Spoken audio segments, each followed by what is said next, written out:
సాధారణ ముస్లింలు దేన్నైతే మతం అనుకుంటున్నారో అవి నిజానికి కేవలం అరబ్ సంప్రదాయాలే. కానీ ఇదే నా మతం అని అనుకుంటూ వాటిని పాటిస్తున్నారు. అది నీ మతం కాదు, అది అప్పటి అరేబియా నాటి పాత ఆచారాలు. ఈ మధ్య జరిగిన ఉగ్రవాద దాడులు నన్ను లోపల చాలా కోపానికి గురిచేశాయి.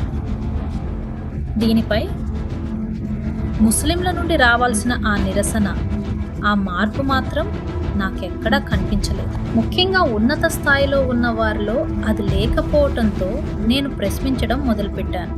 ముస్లింలు ఎక్కడా కనిపించడం లేదు. పార్లమెంట్లో, విద్యా సంస్థల్లోనూ కనిపించడం లేదు. న్యాయ వ్యవస్థలో, పాలనలోనూ లేరు. మీ పరిస్థితి ఇలా తయారు చేసుకున్నారు, అయినా మీకు స్పృహ కలగటం లేదు. దొంగచాటుగా వచ్చి ఎక్కడో బాంబులు పేల్చడం, అమాయకులను చంపేయడం ఇవి చేస్తున్నారు. మీ దయనీయ స్థితి మీద మీకే జాలి కలగదు. దీన్ని ధర్మం, మతం అనైతే అనరు. మీ పేరు చెడగొట్టుకుంటూ మతానికి కూడా చెడ్డ పేరు తెస్తున్నారు. లోకమంతా తీవ్రవాదం వైపు వెళ్తోంది. ముస్లింలే ఇంత తీవ్రంగా ఉంటే మేమెందుకు ఉండకూడదు అని. మీరు ఇస్లామిక్ దేశమే కావచ్చు, కానీ మీకు మతం అంటే ఏంటో తెలీదు. ఆ చనిపోయిన వాళ్ళేం ముస్లింలను ద్వేషించలేదు కదా. వాళ్ళు చాలా సామాన్య జనం. ఎవరో ఒకరు సెలవు తీసుకుని ఎక్కడికో వెళ్లాలని అక్కడికి వెళ్లారు. ఆ పహల్గామ్కి వెళ్లి వద్దామని అనుకున్నారు, కానీ మీరు వాళ్ళ ప్రాణాలు తీశారు.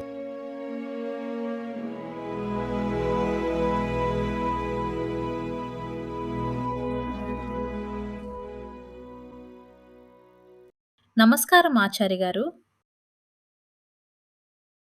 అవును సార్, మీకు తెలుసు కదా, నాది ముస్లిం బ్యాక్గ్రౌండ్ అని, ఇస్లామిక్ నేపథ్యం. ఈ మధ్య జరిగిన ఉగ్రవాద దాడులు నన్ను లోపల చాలా కోపానికి గురిచేశాయి. ఈ కారణం వల్లే నేను నా మత గ్రంథాలని ప్రశ్నించడం మొదలుపెట్టాను. నేను స్వయంగా ఒక స్టూడెంట్గా చిన్నప్పటి నుండి చదువుకుంటూ వచ్చాను. ఎందరో గొప్ప ఇస్లామిక్ గురువుల దగ్గర నేను విద్యను అభ్యసించాను. కానీ ముస్లింలమని చెప్పుకునే వాళ్ళే ఇలా దాడులు చేయటాన్ని నేను చూసినప్పుడు, దానిపై ముస్లింల నుండి రావాల్సిన ఆ నిరసన గాని, ఆ మార్పు గాని అస్సలు కనిపించలేదు. ముఖ్యంగా ఆ ఉన్నత పదవుల్లో ఉన్న వారి నుండి స్పందన లేకపోవటంతో నేను మళ్ళీ ప్రశ్నించడం మొదలుపెట్టాను. పాత నమ్మకాలని కూడా వదిలేస్తున్నాను. దీనివల్ల నా పర్సనల్ లైఫ్‌లో, ఫ్యామిలీలో చాలా ఇబ్బందులు ఎదురవుతున్నాయి. కానీ మీరన్నట్టు ఆ ధైర్యం దానంతట అదే వస్తుంది. ఎదుర్కొనే ఆ శక్తి వస్తుంది. దీనివల్ల మనుషులు, పరిస్థితులు అన్నీ ఫిల్టర్ అయిపోతాయి. కానీ ఇదంతా ఆగకుండా సాగుతూనే ఉంది. ఫలితం లేదు. మనసులో మాత్రం ఒకటే ఆందోళన. నేనిప్పటికీ ఒక ముస్లింలాగే ఉంటున్నాను. కానీ నాకెందుకో ఒక రకమైన అసహనం కలుగుతోంది. ఏం చేయాలో తెలీదు. ఇదంతా ఒక ద్వంద్వ నీతిలా అనిపిస్తోంది. అక్కడ పాలస్తీనాలో జరుగుతున్న దారుణాలని మీరు కంపేర్ చేయలేరనుకోండి. కానీ ప్రజలు బయటికి వచ్చి ఎంతో నిరసన తెలుపుతుంటారు. మీరే స్వయంగా చెప్తుంటారు కదా, ఖురాన్‌లో ఇలా ఉందని. ఒక్క అమాయక ప్రాణాన్ని తీసినా సరే అది మానవాళనే చంపినట్టు అని. అది వింటున్నప్పుడు ఇలాంటి దాడులు జరుగుతుంటే మీరు ఇంకా ఎందుకు నిలదీయటం లేదు? ముస్లిం దేశాల్లోనే ఇలాంటివి జరుగుతుంటే అది కూడా బయటెక్కడో కాదు. ఈ రెండు నాలుకల ధోరణి నన్ను చాలా ఇబ్బంది పెడుతోంది. నాకు టెన్షన్‌గా ఉంది. దీన్ని నేను ఎలా అర్థం చేసుకోవాలో, నా ఆలోచనా విధానాన్ని ఎలా మార్చుకోవాలో తెలియడం లేదు. అందుకే మిమ్మల్ని సాయం అడుగుతున్నాను సార్.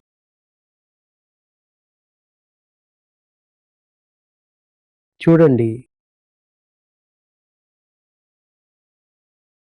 మానవత్వం అంటే కష్టంలో ఉన్న వ్యక్తి ఇతరుల బాధని కూడా అర్థం చేసుకుని ఇంకా స్పందించాలి. కానీ అంత మానవత్వం చాలామందిలో ఉండదు. దానికి బదులు ఏం జరుగుతుందంటే, నాకు అన్యాయం జరిగింది అన్న భావన ఉన్న మనిషి ఇతరుల పట్ల ఇంకా క్రూరంగా, కఠినంగా మారుతూ ఉంటాడు. అసహనం ఇంకా పెంచుకుంటూ పోతాడు. కాశ్మీర్లో ఎంతో క్రూరమైన హత్యాకాండ జరిగింది. అక్కడ చనిపోయిన వాళ్ళకి రాజకీయాలతో అస్సలు సంబంధం లేదు. ఇంకా చాలా విషయాలు ఉన్నా కాశ్మీరీల ఆహ్వానం మేరకే వాళ్ళు పర్యాటకులుగా అక్కడికి వెళ్ళారు. ఇప్పుడు వాళ్ళ హత్యలకి ఒకవేళ మీరు కనీసం బాధపడడం లేదు అంటే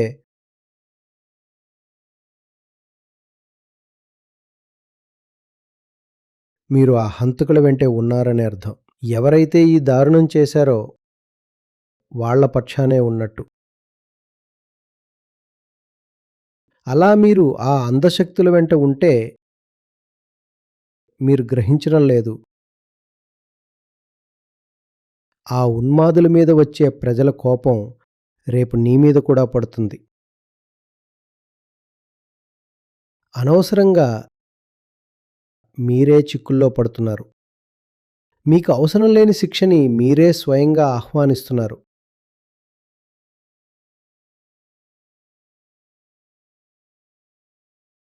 ఇది ఒక వింత పరిస్థితి. ఎంతో విషాదకరమైనది. మీకు గతం ఎక్కువగా గుర్తుండి ఎదురుగా జరుగుతున్న ఈ హింస అసలు కనిపించదు.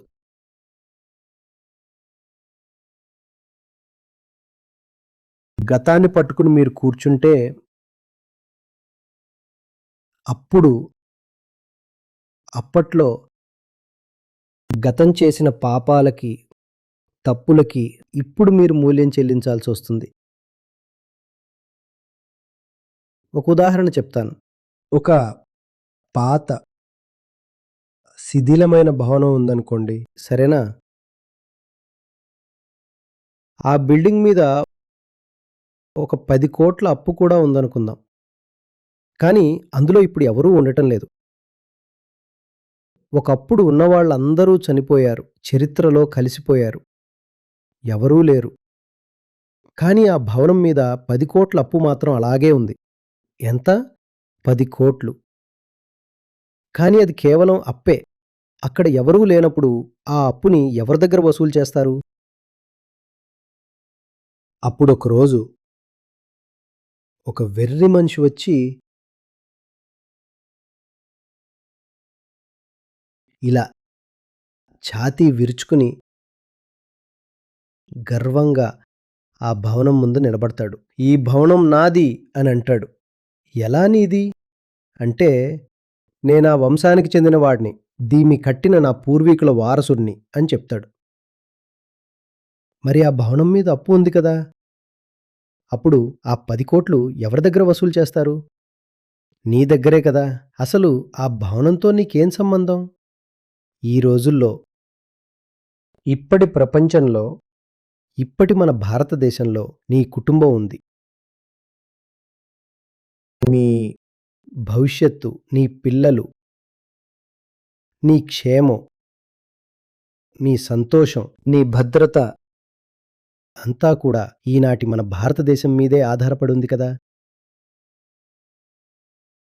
కానీ నువ్వు 300 ఏళ్ల క్రితం నాటి లోకంలో లేదా 1000 ఏళ్ల క్రితం నాటి భ్రమల్లో ఉన్నావు. మీ ఆలోచనలన్నీ కూడా అంత పాతవి. గతాన్ని అంతగా పట్టుకుని ఉంటే ఆ పాత అప్పులన్నీ కూడా పిచ్చిగా నీ నెత్తి మీద వేసుకుంటున్నావు. అర్థమవుతోందా? ఇంకో ఉదాహరణ చూడు. అదే భవనంలో, ఆ భవనంలో ఒక 70 శవాలు పూడ్చున్నాయనుకో.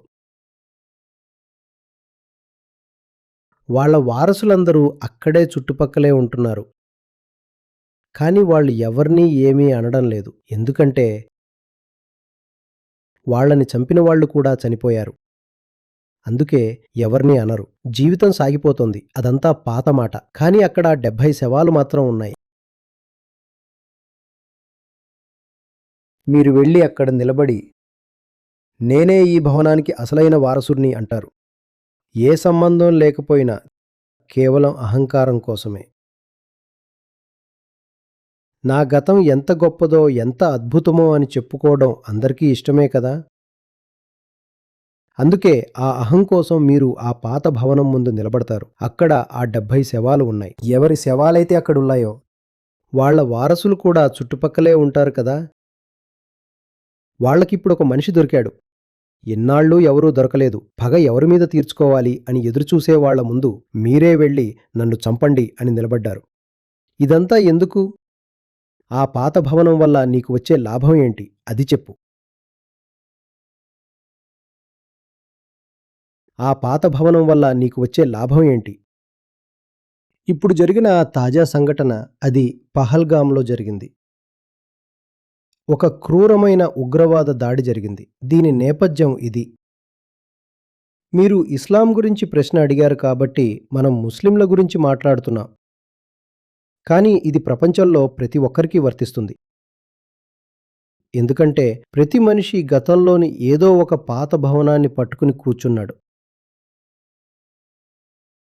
అక్కడ నీకేముంది అసలు? ఎందుకు దాన్ని పట్టుకున్నావు? నీకేం దొరుకుతోంది? ఉత్తి భ్రమలు, కలలు, ఆ వట్టి గర్వం తప్ప నీకేం దొరుకుతోంది? దానివల్ల నీ పిల్లల ఫీజు కట్టగలవా? చెప్పు. దానివల్ల నీకు తిండి దొరుకుతుందా? నువ్వు ఈరోజు ఒక మంచి మనిషిగా మారగలవా దానివల్ల? ఆ పాత భవనంలో నువ్వు ఉండగలవా? నీకు తలదాచుకోవడానికి అక్కడ చోటు దొరుకుతుందా? తలదాచుకుంటాను అని వెళ్తే ఒక ఇటుక వచ్చి నేరుగా నీ తల మీదే పడుతుంది.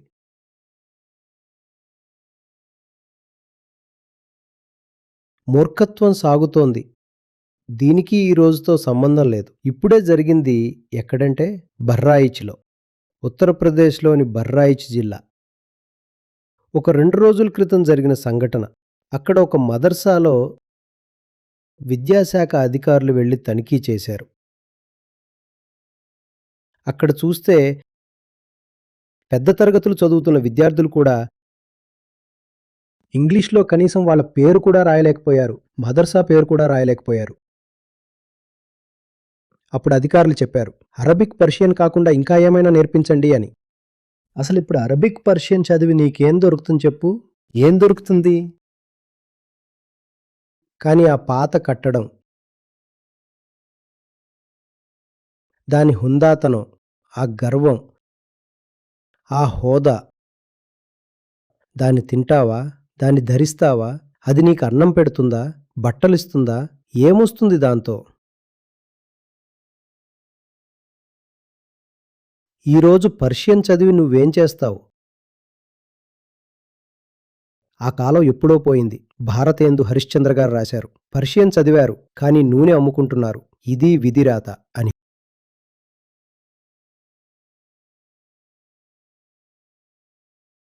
మొఘళ్ళ కాలంలో పర్షియన్ రాజభాషగా ఉండేది.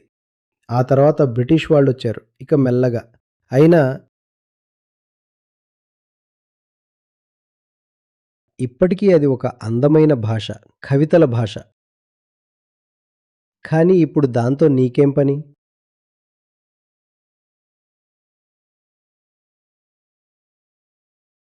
ఆ పాత విషయాలను పట్టుకుని కూర్చోవటం వల్ల వచ్చే ఫలితం ఇది.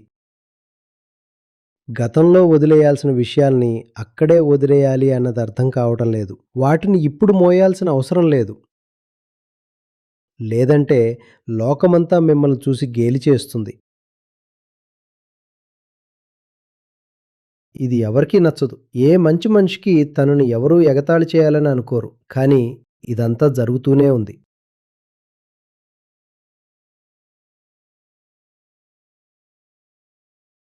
సైన్స్‌లో ప్రవేశం లేదు. కళల్లో అసలే లేరు.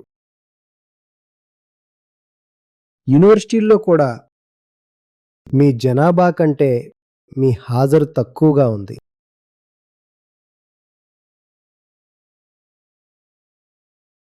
మన దగ్గర ఏముంది? ఉత్తి గతం, ఆ వట్టి గర్వం తప్ప. ఆ పాతదే గొప్పది అనుకుంటారు.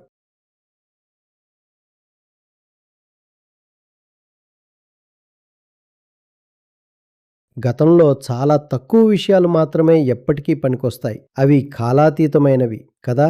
ఏ కాలంలో అయినా అవి మంచిని కలిగిస్తాయి. వాటినే మనం పట్టుకోవాలి. కానీ కొన్ని విషయాలు ఒక కాలానికి మాత్రమే సరిపోతాయి. ఒక ప్రత్యేక ప్రాంతానికి సరిపోవచ్చు. అప్పట్లో వాటికి ఒక విలువ ఉండి ఉండవచ్చు. కానీ ఇప్పుడు ఆ ప్రదేశం మారింది. ఈ ప్రపంచం మారింది. కాలం మారింది. అయినా మీరు అవే పాత విషయాలను పట్టుకుంటే మీకు పేదరికం, దారిద్ర్యం, నిరక్షరాస్యత తప్ప ఇంకేం దొరుకుతుంది చెప్పు?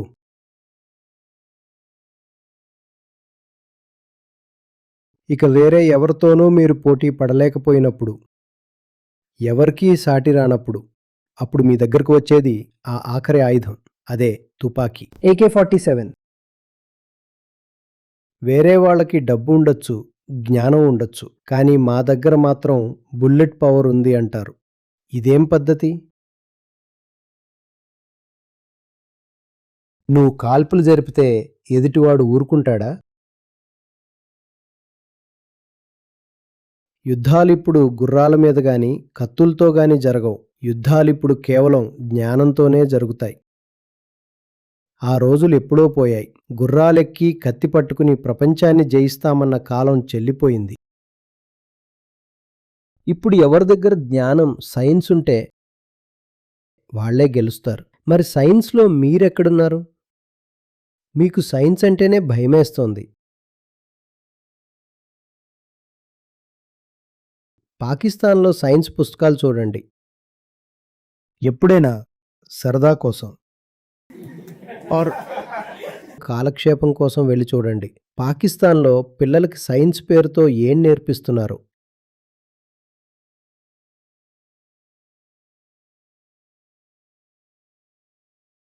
సైన్స్ లేనివాడు అసలు యుద్ధాల్లో గెలవగలడా? ఇక నేరుగా పోరాడలేకపోయినప్పుడు 1000 గాయాలతో హింసించడం అంటారు.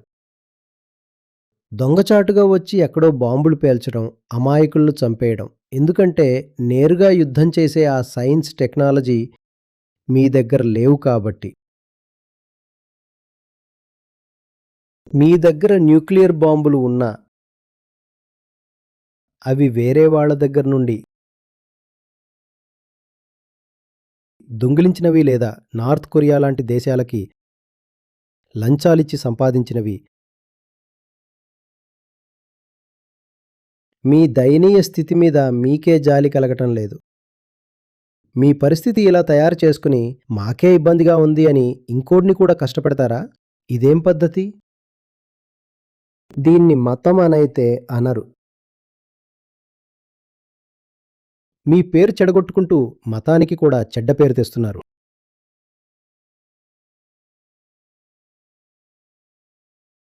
ముస్లిం జనాభా వేగంగా పెరుగుతోంది అని మీరు మురిసిపోతున్నారు. జనాభా పెరుగుదల దేనివల్ల వస్తుందో మీకు కూడా బాగా తెలుసు. ఎక్కడైతే ఆడవారి పరిస్థితి దారుణంగా ఉంటుందో అక్కడే పిల్లలు ఎక్కువ పుడతారు. ఎక్కడైతే పేదరికం, నిరక్షరాస్యత ఎక్కువగా ఉంటాయో అక్కడే జనాభా విపరీతంగా పెరుగుతుంది. ఇది ప్రపంచమంతా ఉన్న సూత్రం. మీ జనాభా పెరుగుతోంది అంటే అర్థం మీలో పేదరికం, అజ్ఞానం విపరీతంగా ఉన్నాయని. ఇది మీరు గర్వంగా చెప్పుకోవాల్సిన విషయం అంటారా? దీనికి సంబరపడాలా?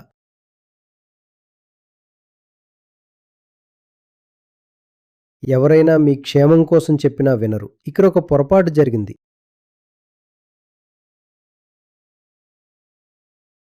ఏంటో తెలుసా? ఇస్లాం పుట్టిన చోట ఉన్నటువంటి ఆ పాత గిరిజన ఆచారాలు మరియు ఇస్లామిక్ ఫిలాసఫీ ఇవి రెండూ ఒకదానితో ఒకటి కలిసిపోయాయి. చాలా విషయాలను సాధారణ ముస్లింలు మతం అనుకుంటున్నారు, కానీ అవి నిజానికి అరబ్ సంప్రదాయాలు. ఇదే నా మతం అని అనుకుంటూ వాళ్ళు వాటిని పాటిస్తున్నారు, కానీ అది నీ మతం కాదు. అవి అప్పటి అరేబియా నాటి పాత ఆచారాలు మాత్రమే. వాటికి ఇస్లాంతో నేరుగా సంబంధం లేదు. అవును, ఐడియలైజేషన్ అంటే ఇదే కదా. మీరు విగ్రహారాధన చేయాల్సిన పని లేదు. నేనెప్పుడూ ఒకటే చెప్తుంటాను, ఇదే అసలైన విగ్రహారాధన అని. మీరు ఒక తెగని లేదా ఒక కల్చర్ని ఎంతగా ఐడియలైజ్ చేసేసారంటే, మీరు చాలా కరెక్ట్గా చెప్పారు. ఎంతో తప్పుడు అనువాదం జరిగింది ఆచార్య గారు. ఎందుకంటే నేను స్వయంగా ఒక స్టూడెంట్‌ని. కాబట్టి నాకు ఈ విషయం బాగా తెలుసు. ఉదాహరణకి ఒక చిన్న విషయం చెప్తాను. దీని మీద నేను చాలా రీసెర్చ్ చేశాను. దీని గురించి నేను ఎప్పుడూ రాస్తుంటాను. అది షేమ్. ఈ షేమ్. ఖురాన్ వచ్చినప్పుడు ఒక పద్ధతిని రద్దు చేయడానికి అది వచ్చింది. అది ఫీమేల్ ఇన్ఫాంటిసైడ్. ఆడపిల్లల్ని పుట్టగానే సజీవంగా పూడ్చిపెట్టేవారు. అది మానేయాలని ఖురాన్‌లో చెప్పారు. ఎందుకంటే ఆ అవమానం భరించలేక ఇలా చేసేవాళ్ళు. మేమేం చేశాం? సరే పూడ్చిపెట్టడం ఆపేశాం. సజీవంగా పూడ్చిపెట్టడాన్ని ఆపేశాం. కానీ ఒక రకమైన పొరల్లో పూడ్చేశాం. వాళ్ళని అస్సలు లేనట్టే చేసేశాం. అంటే ఆ అవమానం ఇంకా మోస్తూనే ఉన్నారు కదా! ఆ భావన పోనేలేదు. సరే వాళ్ళని బ్రతికించి ఉంచారు. కానీ ఒక రకంగా వాళ్ళని చచ్చినట్టుగానే ఉంచారు. వాళ్ళకి కఫన్ వేసేసినట్టే ఉంది. అంతలా తప్పుడు అనువాదం జరిగింది. అందుకే నాకు చాలా ఆందోళనగా ఉంటుంది. చాలా కష్టంగా అనిపిస్తూ ఉంటుంది. మళ్ళీ నాకొకటి గుర్తొస్తుంది. మీరు హిందూ ధర్మంలో కూడా ఇలాంటి సంస్కరణల కోసమే కదా ప్రయత్నిస్తున్నారు. ఎందరో ముస్లిం థింకర్స్, సంస్కర్తలు కూడా ఎంతో ప్రయత్నిస్తున్నారు. లేదని కాదు. నేను వాళ్ళని చదువుతాను. కానీ వాళ్ళు చాలా తక్కువ మంది ఉన్నారు. మా జనాభా విపరీతంగా పెరిగిపోయింది. అందులోనూ అజ్ఞానం ఇంకా ఎక్కువగా పెరిగింది. చదువుకున్న వాళ్ళతో పోలిస్తే అజ్ఞానులే ఎక్కువ. చదువుకున్న వాళ్ళు ఉన్నా, వాళ్ళు చాలా తక్కువ సంఖ్యలో ఉండటం విచారకరం. వాళ్ళే తమ వినాశనాన్ని రాసుకున్నట్టుంది. అది చూస్తే బాధేస్తుంది. ఎందుకంటే అందులో అమాయకుల ప్రాణాలు పోతున్నాయి. ఇందులో కేవలం అజ్ఞానుల సంఖ్య పెరగడం మాత్రమే కారణం కాదు. ఇది కేవలం సంఖ్య కాదు, డబ్బు విషయం కూడా. ఈ సున్నీ వహాబిజం ఏదైతే ఉందో, పెట్రో డాలర్లతో ఇది ప్రపంచమంతా ఆ అతివాదాన్ని, ఆ తీవ్రవాద రూపాన్ని విపరీతంగా ఎగుమతి చేస్తూ వచ్చింది. ఈ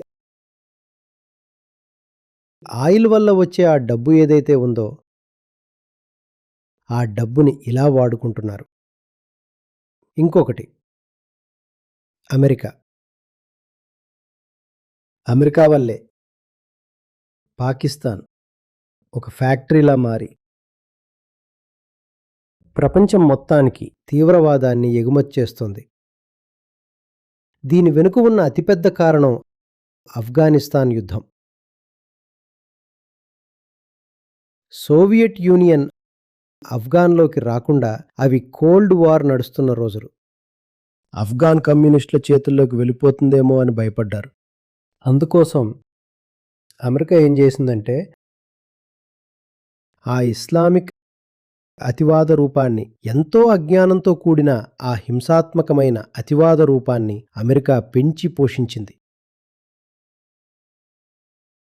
ప్రపంచం నలుమూలల ఉన్న ఫైటర్లందరూ పాక్లో చేరారు. సౌదీ డబ్బు మరియు అమెరికా అండదండలతోనే ఇదంతా జరిగింది. కొత్త కొత్త మదర్సాలు వెలిశాయి పాకిస్తాన్, ఆఫ్ఘనిస్తాన్ సరిహద్దుల్లో. అక్కడ కేవలం హింస గురించి, హత్యల గురించి మాత్రమే శిక్షణ ఇచ్చారు. రష్యన్లకు వ్యతిరేకంగా ఆఫ్ఘనిస్తాన్లో జరిగిన ఆ యుద్ధంలో గెలవాలి అని ఇదంతా చేశారు.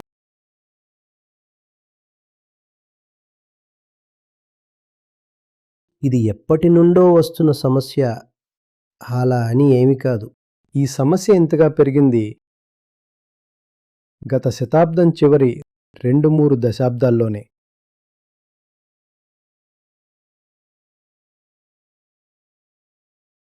ఆ తర్వాత ఆఫ్ఘాన్ యుద్ధం ముగిసింది, కానీ అక్కడ చేరిన ఫైటర్లందరూ తమ ఇళ్లకు తిరిగి వెళ్ళిపోలేదు కదా.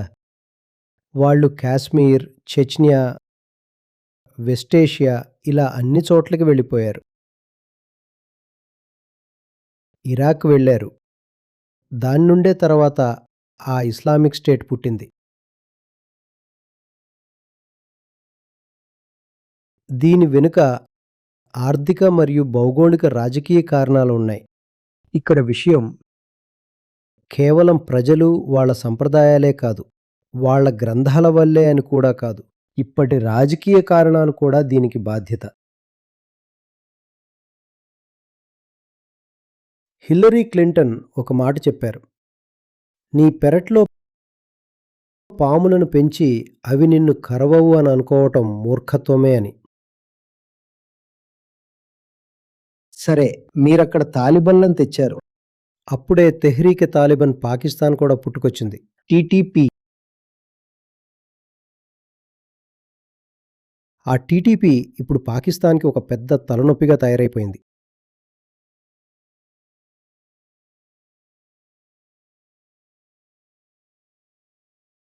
అజ్ఞానంలో ఉన్నవాడికి అసలు తెలీదు. ఎదుటివాడికి నష్టం చేయాలనే ఆరాటంలో తనకి తానే ఎంత నష్టం చేసుకుంటున్నాడో. ఎదుటివాడికి చెడు చేయాలని చూస్తూ తన ముక్కునే కోసుకున్నట్టుంది. ఇదే జరుగుతోంది.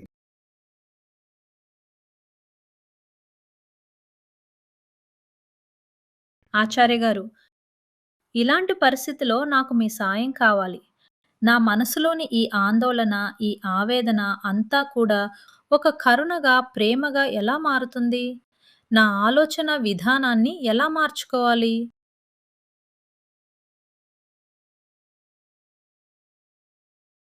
చూడండి, ఇవన్నీ చారిత్రక పరిణామాలు కదా. వీటిని ఒక్క రోజులో మార్చడం ఎవరికీ సాధ్యం కాదు. కానీ ఒక వ్యక్తిగా మీ స్థాయిలో మీరు చేయగలిగింది మీరు చేయాలి. ఇది బయట వాళ్లే కాదు, ముస్లింలకి కూడా ఒక అభిప్రాయం ఉంది. తమ మతం అసలు ఏ మార్పును కూడా అస్సలు సహించదు అని. కొత్తదనాన్ని గాని మార్పుని గాని అస్సలు ఒప్పుకోరు. బిదా పాత గ్రంథాల్లో ఎలా ఉందో ఇప్పుడు కూడా అలాగే ఉండాలి అంటారు. కొత్త అర్థాలని అస్సలు ఒప్పుకోరు.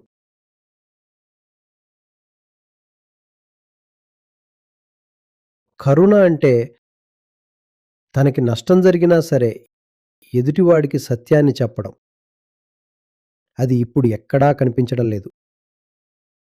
అందుకే ప్రయత్నించండి. మీకు తెలిసిన ఈ విషయాలని ప్రజల ముందుకు తీసుకువెళ్ళడానికి ప్రయత్నం చేయండి.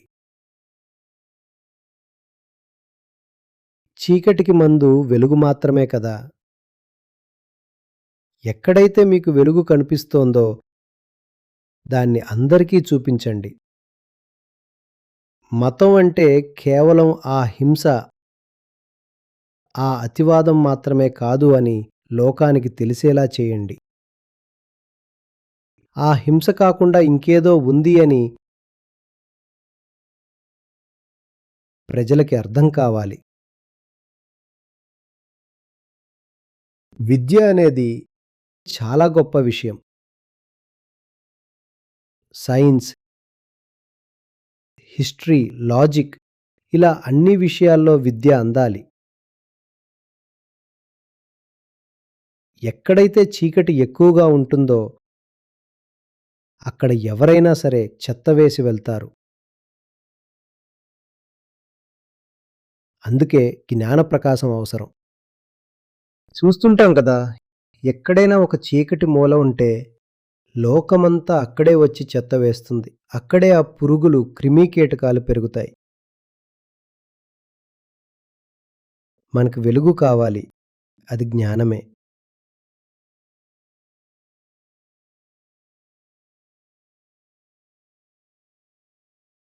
అసలు సమస్య ఏంటంటే, నేను చెప్పేది ఎవరికైనా నచ్చినా సరే వెంటనే వాళ్ళ మనసులో ఒక ప్రశ్న పుడుతుంది. లేదా ఎవరో ఒకరు వచ్చి ఇలా అంటారు, మేం మా తప్పు ఒప్పుకుని మారతాము, కానీ వాళ్ళ సంగతి ఏంటి? వాళ్ళు తమ తప్పును ఒప్పుకున్నారా అని. ఈ ఒకరిని ఒకరు వేలెత్తి చూపడం ఏదైతే ఉందో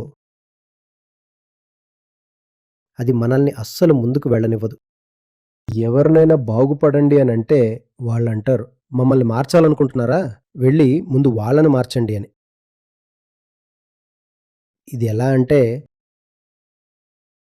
ఒక హాస్పిటల్ వార్డులో బెడ్ల మీద రోగులందరూ వరుసగా పడుకుని ఉంటే అందులో ఒక పేషెంట్కి వెళ్ళి మందులిస్తే, నాకు మందులిస్తారా, వెళ్ళి ముందు ఆ వార్డునంత బాగు చెయ్యండి, ఆ తర్వాత నాకివ్వండి అన్నట్టుంది.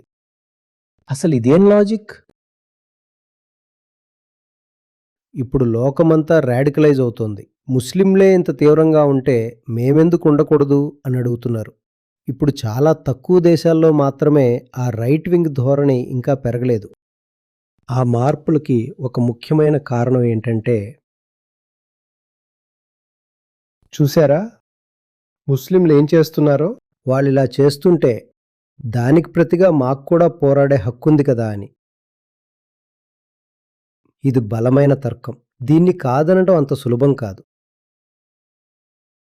ఇది ప్రమాదకరమైన వాదనే. కానీ ఎదుర్కోవడం చాలా కష్టం. నెదర్లాండ్స్, ఇటలీ, అమెరికా, యూరప్‌లోని ఎన్నో దేశాలు మరియు ఫ్రాన్స్ ఒక కంటికి బదులు ఒక కన్ను తీస్తే లోకమే గుడ్డిదవుతుంది. అందుకే నాకు బాధేస్తుంటుంది. నేను నా హిందూ స్నేహితులతో మాట్లాడేటప్పుడు, ముఖ్యంగా గీత గురించి చెప్పాలని అనుకుంటున్నప్పుడు, చూడండి ఇందులో ఎంతో అద్భుతమైన జ్ఞానం ఉంది అని. మా ముస్లింలలో ఉన్న ఈ లోపాలని మీరు చేయకూడదు. దీనివల్ల మేం ఎంతో భారీ మూల్యం చెల్లించుకున్నాం. ఎంతో నష్టపోయాము అని చెప్తుంటాను. కెనడాలో నాకు తెలిసిన పాకిస్తానీలు ఎందరున్నారో వాళ్ళని కలిసినప్పుడు ఆచార్య గారు నమ్మండి ఎవ్వరికీ వెనక్కి వెళ్ళాలని లేదు. నన్నడిగితే నాకు అవకాశం వస్తే నేను ఇండియా వచ్చేస్తాను. నాకంత ఇష్టం. కానీ వెనక్కి వెళ్తామన్న ఒక్క పాకిస్తానీని కూడా నేను ఇప్పటిదాకా చూడలేదు. అందరూ ఇక్కడికే పారిపోవాలని చూస్తున్నారు. ఆస్తులన్నీ అమ్ముకుని ఏది దొరికితే అది పట్టుకుని ఇక్కడే సెటిల్ అవ్వాలని చూస్తున్నారు. ఎందుకంటే అక్కడ వాళ్ళు అస్సలు నివసించలేరు కాబట్టి. చూడండి, పాకిస్తాన్‌లో పంజాబ్ ఉంది. సరేనా? అది కాకుండా సింధ్ ఉంది. పడమర వైపు బలూచిస్తాన్ ఉంది. వాయువ్యాన ఖైబర్ పఖ్తూన్ఖ్వా ఉంది. సరే, అటు భారతీయ కాశ్మీర్ యొక్క భాగం గిల్గిట్ బల్టిస్తాన్ ఉంది. ఆ పిఓకే, వీటిలో ఒక్క పేరు చెప్పండి. ఎవరికైనా పాకిస్తాన్‌తో కలిసుండాలని ఉందా? బయట ఉన్న వాళ్లే కాదు, పాకిస్తాన్‌లో ఉన్న పాకిస్తానీలు కూడా ఇప్పుడు అక్కడ ఉండాలని అనుకోవటం లేదు. బలూచిస్తాన్ పరిస్థితి చూస్తే అక్కడ జనాభా చాలా తక్కువ. వర్షాలు ఉండవు. వాళ్ళ జనాభా కేవలం 1.5 కోటి ఉంటుంది. అక్కడ ఈ బిఎల్ఏ, బిఆర్ఏ ఇలాంటి సంస్థలన్నీ మాకు విముక్తి కావాలి అంటున్నాయి.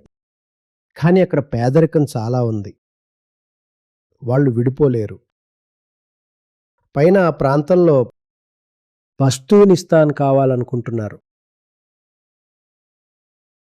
ఖైబర్ పఖ్తూన్ఖ్వా వాళ్ళు, సింధు వాళ్ళు సింధు దేశం కావాలని కోరుకుంటున్నారు. ఎందుకంటే మనుషులు కలిసి ఉండాలంటే లోపల మరియు బయట కూడా 2 దిశల్లోనూ క్షేమం ఉండాలి, సమృద్ధి ఉండాలి. అంతర్గతంగాను, బహిర్గతంగాను. అంతర్గత సమృద్ధి ఎలా వస్తుంది? మన మధ్యలో ప్రేమ, సోదరభావం ఉన్నప్పుడు. కానీ అక్కడ వ్యవస్థ అంతా కేవలం పంజాబీలే డామినేట్ చేస్తున్నారు. అప్పుడు ఆ సోదరభావం ఎక్కడి నుండి వస్తుంది? ఒకే వర్గం అంతా ఆక్రమిస్తే అందరూ ఎలా కలిసి ఉంటారు? ఇక బయట పరిస్థితి చూస్తే అడుగడుగునా మళ్ళీ మళ్ళీ సౌదీ, యుఏఈ లాంటి దేశాలు మరియు అమెరికా, ఐఎంఎఫ్ వచ్చి అడుగడుగునా సాయం చేయకపోతే ఆ ఎకానమీ ఎప్పుడో కుప్పకూలిపోయేది. యుఎస్ఎస్ఆర్ ఎందుకు విడిపోయింది? ఎకానమీ పతనమైంది కాబట్టి. తినడానికి తిండి లేని ఆ ఇల్లు దానంతట అదే విడిపోతుంది. ఆర్థిక ఇబ్బందులున్న ఆ ఇల్లు నిలబడదు. ప్రేమ ఉంటే కొన్ని రోజులు నిలబడవచ్చు. కానీ అక్కడ ప్రేమ లేదు, అటు డబ్బు లేదు. మరి ఆ ఇల్లు ఎలా నిలబడుతుంది? భారతదేశాన్ని ద్వేషించి మీరు ఆ పరిస్థితికి వచ్చారు. ఇప్పుడు అటు ప్రేమ లేదు, ఇటు డబ్బు లేదు. ప్రేమ లేదు, డబ్బు లేదు.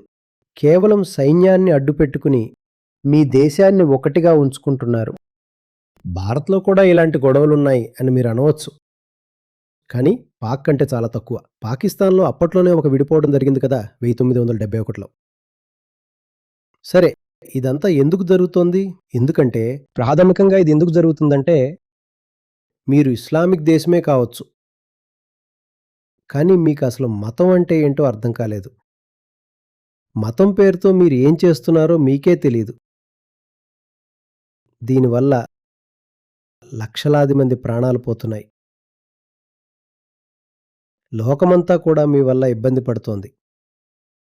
మిమ్మల్ని ఉగ్రవాదానికి ఒక అడ్డాలాగా భావిస్తున్నారు. ఉగ్రవాదాన్ని ఎగుమతి చేసే దేశంగా చూస్తున్నారు. ఇవన్నీ చేసిన తర్వాత కూడా గ్లోబల్ స్టేజ్ మీద మీకు అస్సలు విలువ లేదు. ఎవరూ మిమ్మల్ని పట్టించుకోరు. ఏ రోజైతే అమెరికా ఆఫ్ఘాన్ నుండి వెళ్ళిపోయిందో ఆ రోజే పాకిస్తాన్‌కి ప్రాధాన్యత తగ్గిపోయింది. ఆ రోజే మీరు వెనుకబడిపోయారు. ఎందుకంటే మీరు మానవత్వం కోసం చేసిన మంచి పనులేవీ లేవు. మీరు ఎంతమంది గొప్ప రచయితలని, థింకర్‌లని తెచ్చారు? చెప్పు. మీలో నోబెల్ గ్రహీతలు ఎంతమంది? లోకమంతా మిమ్మల్ని ఎందుకు గౌరవించాలి? మీరేం చేశారని? తుపాకులు, బుల్లెట్లు, విషం తప్ప ఈ లోకానికి మీరేమిచ్చారు? ఇదంతా మళ్ళీ మతం పేరే కదా! ఇదేనా మతం అంటే? ఇప్పుడు కూడా మీకు వేరే దారి లేక మళ్ళీ ఆ టూ నేషన్ థియరీ గురించి మాట్లాడటం మొదలుపెట్టారు. చస్తాం కానీ కాశ్మీర్ పట్టుకుంటాం అని అంటారు. అసలు వాళ్ళకి మీకు సంబంధం ఏంటి? అక్కడ చనిపోయిన వాళ్ళేం ముస్లింని ద్వేషించలేదు కదా! వాళ్ళు సామాన్య జనం. ఎవరో ఒకరు సెలవు తీసుకుని సరదాగా గడపడానికి పహల్గాం వెళ్ళి వద్దామని అనుకున్నారు. కానీ మీరు వాళ్ళని చంపేశారు. ఎందుకు చంపారు? ఎందుకంటే మీ వైఫల్యాన్ని మీరు ఒప్పుకోలేకపోతున్నారు. దాన్ని ఎదిరించే ధైర్యం మీకు లేదు. మీరు నమ్మే ఆ పాత ఆచారాలు ఎంత తప్పో మీరు ఇప్పటికీ గుర్తించటం లేదు. అసలు మీరేం చేస్తున్నారు?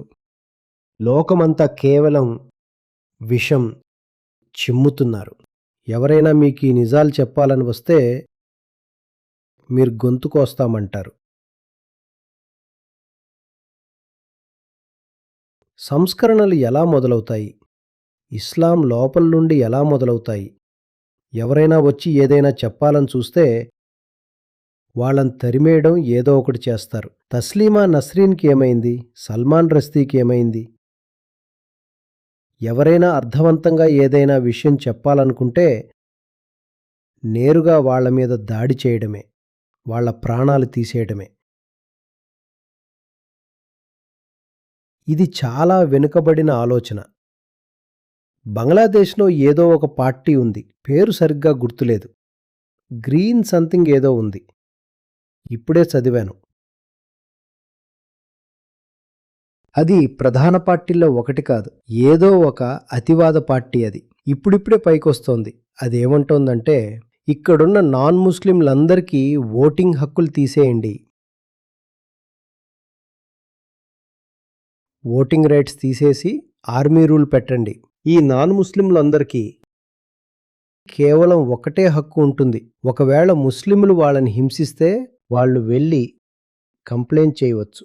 ఆ కంప్లెయింట్ కూడా కేవలం షరియత్ చట్టం ప్రకారమే విచారిస్తారు. మీరిలా చేస్తే ప్రపంచం నుండి తగిన స్పందన రాదా? అసలు దీనివల్ల ఎవరికి లాభం కలుగుతుంది అని?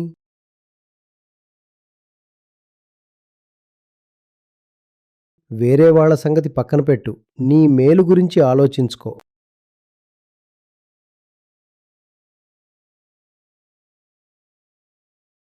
సచార్ కమిషన్ రిపోర్ట్ వచ్చింది కదా భారతదేశంలో. వాళ్ళు చెప్పారు ఇండియాలో ప్రభుత్వ సంస్థల్లో ముస్లింలు కేవలం ఒకే చోట ఎక్కువగా కనిపిస్తున్నారట. ఎక్కడ? జైళ్లలో. అంటే ముస్లింలు ఎక్కడా లేరు. పార్లమెంట్లో, విద్యా సంస్థల్లోనూ కనిపించటం లేదు. న్యాయ వ్యవస్థలో, పాలనలోనూ లేరు. ఎక్కడున్నారు? జైళ్లల్లో ఉన్నారు. అక్కడ వాళ్ళ జనాభా నిష్పత్తి కంటే ఎక్కువే ఉన్నారు. మీ పరిస్థితి ఇలా తయారు చేసుకున్నారు. అయినా మీకు స్పృహ రావడం లేదు. చదువు కంటే పక్కన ఉన్న పనికిరాని విషయాల మీదే మీకు ఆసక్తి ఎక్కువ. వాళ్ళు ప్రతి చిన్నదానికి విక్టిమ్ కార్డ్ వాడుతుంటారు. నేనెప్పుడూ ఒకటే అడుగుతుంటాను. చిన్నదానికి ఎందుకిలా చేస్తారు అని. విక్టిమ్ ప్లేయింగ్ చేయడం ఏంటి? విక్టిమ్ ఏంటి? భారత్ లాంటి దేశం పార్సీల నుండి ఇప్పటిదాకా అందరికీ ఆశ్రయం ఇచ్చిన దేశం. అవును, ఇప్పుడు ఆశ్రయం ఇవ్వడానికి కొంచెం ఆలోచిస్తాం. కానీ ఎవరైనా శరణడిగితే గొంతు కోసేంత క్రూరంగా మనం ఎప్పుడూ మారలేదు. ఇండియాలో ఉండి కూడా తనని తాను బాధితుడిగా ఎలా చెప్పుకోగలడు? భారత్లో ఉండి విక్టిమ్ కార్డ్ ప్లే చేయటం ఏంటి? సరే, మంచి చెడ్డలు అంతటా ఉంటాయి. ఇండియాలో కూడా హిందూ అతివాదులు ఉన్నారు. ఖచ్చితంగా ఉన్నారు. కానీ మొత్తం మీద చూస్తే భారత్ ఒక ఎంతో సహనం గల దేశం. ఇక్కడ విక్టిమ్ ఏంటి? ఇప్పుడే ఐఐటిలో ఆ contribution to national development award ఇచ్చారు. మొత్తం 5గురికి ఇచ్చారు. సీనియారిటీ వైజ్ చూస్తే నా బ్యాచ్లో నేనే అందరికంటే చిన్నవాణ్ణి. నాకంటే చిన్నవాడు కేవలం ఒక్కడే ఉన్నాడు. ఎవరో తెలుసా? ఒక కాశ్మీరీ ముస్లిం. తను ఐఐటిలో బీటెక్ చేసి ఐఏఎస్ అయ్యాడు. ఆ తర్వాత ఎన్నో మంచి పనులు చేశాడు. అందుకే తనకి కూడా ఈ అవార్డ్ నేషనల్ డెవలప్మెంట్ కోసం వచ్చింది. భారత్ ఎక్కడ వివక్ష చూపిస్తోంది? ఇండియా లాంటి రాజ్యాంగం నీకెక్కడ దొరుకుతుంది?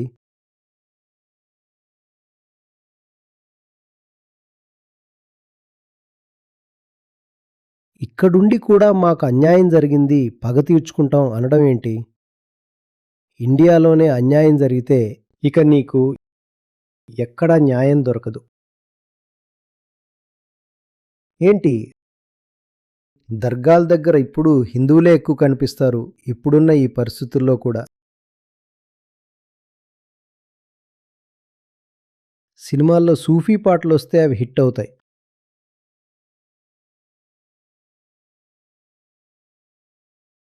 భారత్ ఒక గొప్ప ఫిలాసఫీ నుండి వచ్చింది. ఇక్కడ ఎంతో ఆత్మవిశ్వాసం ఉంది. ఎవరినైనా హత్తుకుంటే మాకు ముప్పు వస్తుందని ఇక్కడ భయం ఉండదు. ఏదైనా కొత్త ఆలోచనని స్వీకరిస్తే మేము అంతమైపోతామని ఇక్కడ ఎవరూ అనుకోరు. భారత్‌కి అలాంటి భయం గాని, తక్కువ భావన గాని లేదు. అందుకే ఇండియా ఎంతో ఓర్పుగల దేశం. అందరూ రండి అని పిలిచే దేశం. అందరూ వచ్చినా సరే మా మూలాలు మాత్రం ఎప్పుడూ అలాగే ఉంటాయి. వాటికేమీ కాదు. నేను అంతే. నా ఆలోచన విధానానికి నా భారతీయ మూలాలే కారణం అని చెప్తుంటాను. ఎందుకంటే నేను పుట్టి పెరిగిందంతా బాంబేలో. అదొక కాస్మోపాలిటన్ సొసైటీ. నా తల్లిదండ్రులు ఆచారాల పట్ల పట్టింపు ఉన్నా మతపిచ్చి మాత్రం వాళ్ళకి లేదు. నన్ను వేరే మతాల పిల్లలతో కూడా ఆడుకోమని ఎప్పుడూ ప్రోత్సహించేవారు. కానీ ఇప్పుడు చూస్తుంటే ఆచార్య గారు మోడ్రన్ ముస్లింలు, హిందువులకి ఇలాంటి ఇబ్బందులు ఏవీ ఉండవు. వాళ్ళ లైఫ్ స్టైల్ వేరు. కానీ ఈ మిడిల్ క్లాస్ వాళ్ళల్లో నేను ఒకటే చూస్తున్నాను. ఇక్కడ కూడా అంతే. ముస్లింలు తమ పిల్లలని వేరే మతాల పిల్లలతో ఆడుకోవడానికి కూడా పంపడం లేదు. ఇక్కడ కెనడాలో అయితే ఇస్లామిక్ స్కూల్స్ విడిగానే ఉన్నాయి. అంటే మీరే ఇలా విడదీస్తే ఎదుటివాడు మిమ్మల్ని ఎలా అర్థం చేసుకుంటాడు? ముసుగు వేసుకుంటే లోకం ఎలా చూస్తుంది? మీరిప్పుడు ఎక్కడి గురించి చెప్తున్నారు? కెనడా గురించి చెప్తున్నారా? కెనడాలో కూడా ఇలాగే జరుగుతుందా? అంతటా ఇలాగే జరుగుతోంది. ఇండియాలో కూడా ఉన్నాయి. నేను ఎప్పుడు హిందూ స్కూల్స్ విడిగా చూడలేదు. క్రిస్టియన్ స్కూల్స్‌లో అందరికీ చోటుంటుంది. కానీ ఇస్లామిక్ స్కూల్స్‌లో మాత్రం విడిగా ఉంటారు. నేను వాళ్ళకి కూడా చెప్పాను. మీరు గనక మిగతా వాళ్ళని రానివ్వకపోతే ఎదుటివారు మిమ్మల్ని ఎలా గౌరవిస్తారు? మీ స్కూల్స్ని అందరికీ ఓపెన్ చేయండి. ఎందుకు భయపడుతున్నారు? ఏంటి మీ అభ్యంతరం? మీరిలా గదులు మూసేస్తే లోపల ఏం జరుగుతుందో అని అందరూ అనుమానిస్తారు కదా! ఆ గోడల వెనుక పిల్లలకి ఏం నేర్పిస్తున్నారో అని భయం వేస్తుంది. మీరే దూరం పెంచుకుంటూ పోతున్నారు. మిమ్మల్ని మీరు కాపాడుకోవాలని చూస్తూ లోకంతో శత్రుత్వం పెంచుకుంటున్నారు. అవతలవాడు ఏమైపోయినా మీకు అనవసరం అన్నట్టుగా ఉంది. దీనివల్ల అసలు రక్షణ దొరుకుతుందా? లేదు. చూడండి, ఆలోచనలు బహిరంగంగా పంచుకోవటం. ఎదుటివాడు మనల్ని ప్రశ్నించే హక్కుని మనం వాడికి ఇవ్వాలి. మాది తప్పు అని నిరూపించే అవకాశం వాడికి ఉండాలి. అప్పుడే అది బాగుంటుంది. ఎంతో మంచి విషయం. ఒకరితో ఒకరు మాట్లాడుకోవాలి. అలా కాకుండా మీరు దాన్ని ఆపేస్తే మీలో ఉన్న ఆ తప్పులని, ఆ భ్రమలని మీరు ఎప్పటికీ గుర్తించలేరు. మీకు వాటి నుండి విడుదల కలగదు. మీరు ఒక క్లోజ్డ్ సిస్టంలా మారిపోతారు. మీరు చెప్పే మాటలే మీకు మళ్ళీ వినిపిస్తూ ఉంటాయి. ఈకో ఛాంబర్ లాగా. నేను అన్నదే నాకు వినిపిస్తుంది. నేను చెప్పేది తప్పని చెప్పేవాడు ఒకడు ఉండాలి కదా! ఎందుకంటే బయటవాడితో మీరు అస్సలు మాట్లాడాలని అనుకోవటం లేదు. మీరు గనుక సత్యానికి కట్టుబడి ఉంటే, ఆ సత్యం మీద మీకు భక్తి ఉంటే, ఇక మాట్లాడటానికి భయం ఎందుకు? మాట్లాడటం అంటే కేవలం ఎదుటివాడి క్లాసులు వినడం అని కాదు. మీ మనసులోని మాటని కూడా మీరు ధైర్యంగా చెప్పగలగాలి. వాడు తన మాట చెప్తాడు, మీరు మీది. అలా కాకుండా నేను నాన్ ముస్లింలతో స్నేహం చేయను అనడం ఏంటి? చిన్నపిల్లల్ని కూడా నువ్వు వెళ్ళి వాళ్ళ పిల్లలతో ఆడుకోవద్దు అనడం అసలు మంచి పద్ధతి కాదు. ఒక గదిలో తలుపులన్నీ మూసేస్తే లోపల కంపు వస్తుంది కదా! కంపు కొడుతుంది. ఎప్పుడైనా గదిలోకి వెళ్ళగానే ఏదో వాసన వస్తుందని అనిపిస్తే వెంటనే ఏం చేస్తాం? అన్ని తలుపులు తీసేసి ఫ్యాన్ ఆన్ చేస్తాం. ఆ గాలి లోపలికి రావడం చాలా ముఖ్యం. అందరికీ అది ఎంతో అవసరం. ఈ విషయంలో భారత్ ఎంతో గొప్ప దేశం. ఇక్కడ చర్చలకి ఎంతో ప్రాధాన్యత ఉంది. ఆ సంవాద సంప్రదాయం అద్భుతం. రండి, కూర్చోండి, మాట్లాడుకుందాం అంటాం. ఎందుకు? ఎందుకంటే మాకు నిజం అంటే ఇష్టం. అది ఎక్కడి నుండి వచ్చినా సరే దాన్ని తెలుసుకోవడానికి మేము సిద్ధం. ఇంకా మెరుగ్గా మారాలని అనుకుంటున్నాం. మీ దగ్గర ఏదైనా కొత్త ఆలోచన ఉంటే, కొత్త లాజిక్ ఉంటే అది వినడానికి మాకు చాలా సంతోషంగా ఉంటుంది. చెప్పండి, వింటాము. ఇక్కడ ఎప్పటి నుండో ఇదే జరుగుతోంది, నిరంతరం. ఎవరో నాతో అన్నారు, ఈ మధ్య పహల్గాం ఘటన తర్వాత. ఏమని అంటే, గల్ఫ్ దేశాల్లోని ముస్లింలు ఇప్పుడు చాలా మోడ్రన్‌గా మారిపోతున్నారు మెల్లగా. కానీ ఇక్కడ మన ఉపఖండంలో ఉన్నవారు ఇంకా ఆ తక్కువ భావంలోనే ఉన్నారు. మేమే అసలైన ముస్లింలమని నిరూపించుకోవాలనే ఆరాటంలో ఉంటారిక్కడి వారు. కానీ జోర్డాన్, అరబ్, సిరియా అక్కడ ఉన్న ముస్లింలో ఆర్థిక ఎదుగుదల ఉంది. అందుకే వాళ్ళు ఆధునిక పద్ధతుల్ని పాటిస్తున్నారు. ఆ పాత విషయాలని వాళ్ళు మెల్లగా వదిలేస్తున్నారు. కానీ భారత్, పాకిస్తాన్, బంగ్లాదేశ్‌లోని ముస్లింలు మాత్రం ఆ పాత ఆచారాల్లోనే బందీ అయిపోవాలని నిర్ణయించుకున్నట్టున్నారు.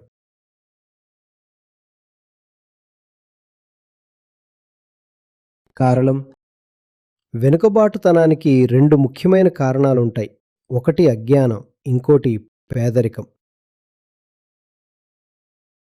చదువు వచ్చేదాకా ఆ పేదరికం పోదు. అందుకే నేను మళ్ళీ చెప్తున్నాను, చదువు కావాలి. చదువు లేకపోతే ఈ వెనుకబాటుతనం ఇలాగే ఉంటుంది. దీనివల్ల మిమ్మల్ని మీరు నాశనం చేసుకుంటూ లోకాన్ని కూడా ఇబ్బంది పెడతారు. అందరికీ కష్టం కలిగిస్తారు. జనం నాతో అంటుంటారు, మీ దగ్గర ఇలా చర్చలు జరగడం చూస్తుంటే మాకు ఆశ్చర్యంగా ఉంది అని. మిమ్మల్ని ఎవరైనా ఏదైనా అడగగలుగుతున్నారు. అదే మా మసీదుల్లో మౌలానాలని అడగాలంటే అక్కడ చాలా కఠినమైన రూల్స్ ఉంటాయి. వాటి పరిధిలోనే మీరు మాట్లాడాలి. ఒకవేళ మీరు వాళ్ళని ఏదైనా లోతైన ప్రశ్న అడిగారనుకోండి, ఉదాహరణకి అల్లా అంటే ఎవరు అని అడిగితే మిమ్మల్ని బయటికి గెంటేస్తారు. నిజానికి అది చాలా సాధారణమైన ప్రశ్న. ఎంతో అందమైన ప్రశ్న. కానీ మిమ్మల్ని బయటికి పంపిస్తారు.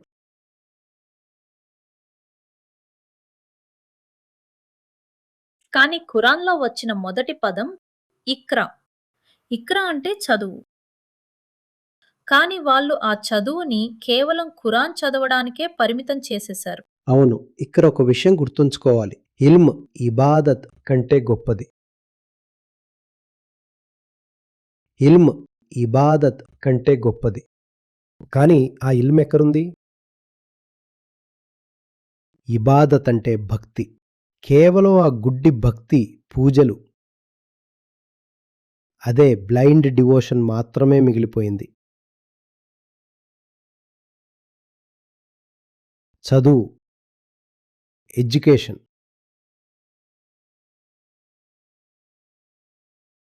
చదువు మరియు ఆర్థిక ఎదుగుదల. ఇవి 2 చాలా ముఖ్యం. ఇవి మన దగ్గరున్నప్పుడే మన మెదడు కిటికీలు తెరుచుకోవటం సాధ్యమవుతుంది.